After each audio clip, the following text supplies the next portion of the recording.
Welcome to the Musings of Jessica Marie.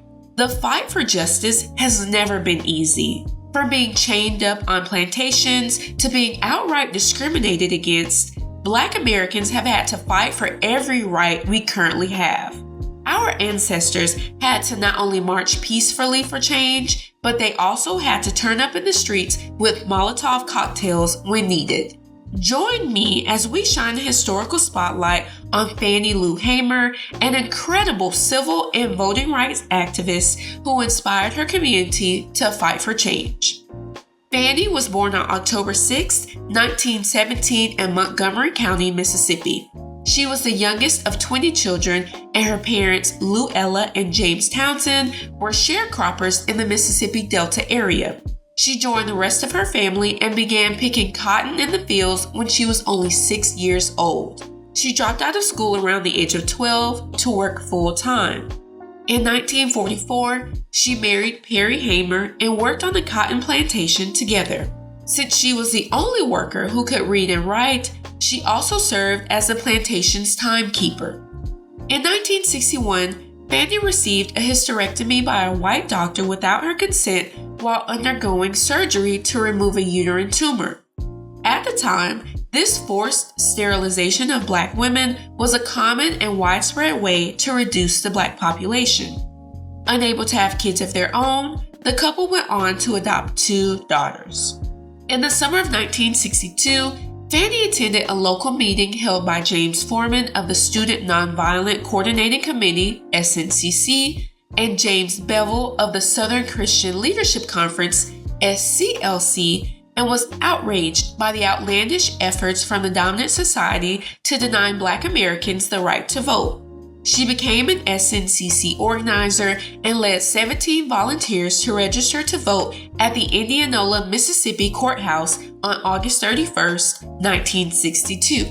The group was denied to vote due to an unfair literacy test and was unfortunately harassed on their way home.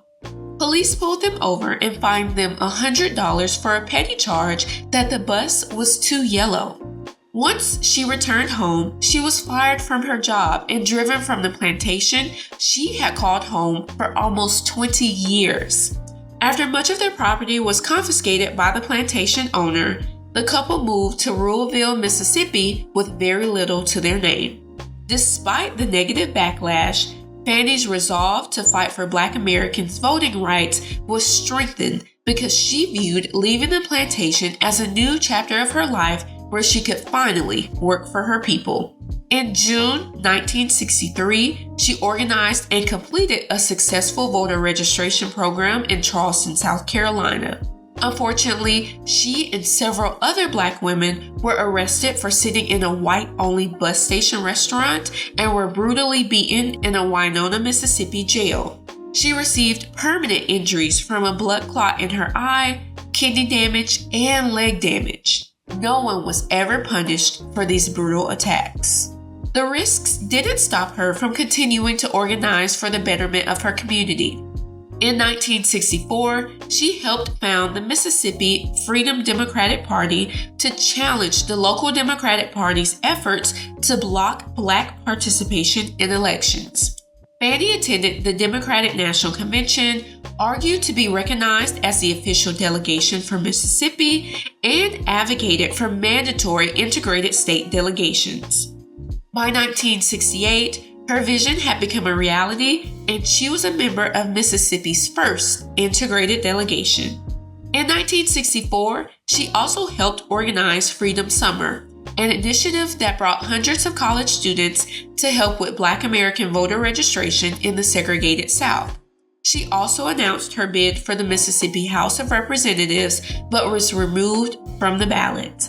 Fannie, Victoria Gray, and Annie Devine became the first Black women to stand in the U.S. Congress in 1965 when they protested the Mississippi House election of 1964. Fannie was a well-traveled orator and gave powerful speeches pertaining to civil rights.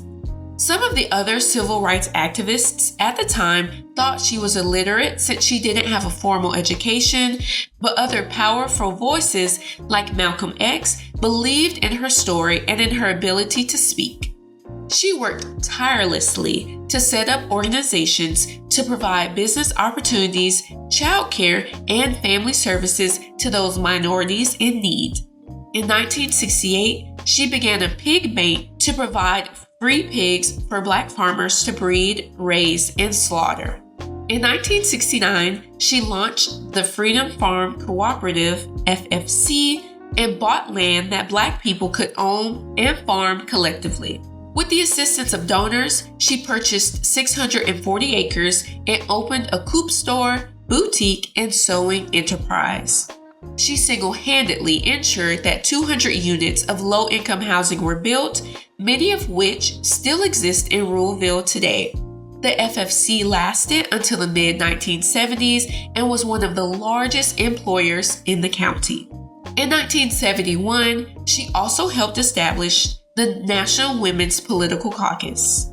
Unfortunately, Fannie was diagnosed with breast cancer in 1976 and continued fighting for civil rights until she died on March 14, 1977 in Mound Bayou, Mississippi. Hundreds attended her funeral, and she was laid to rest in the Fannie Lou Hamer Memorial Garden in Ruleville. Her tombstone is engraved with one of her famous quotes, "I am sick and tired of being sick and tired." While Fannie had very humble beginnings, she rose to become one of the most important, passionate, and powerful voices of the civil and voting rights movements. She was a leader that inspired those around her to fight for the change they wished to see in society. If you enjoyed this episode, let me know by giving this video a thumbs up, leaving a comment, and subscribing to my channel. I'll see you in the next episode. Signed, Jessica Marie.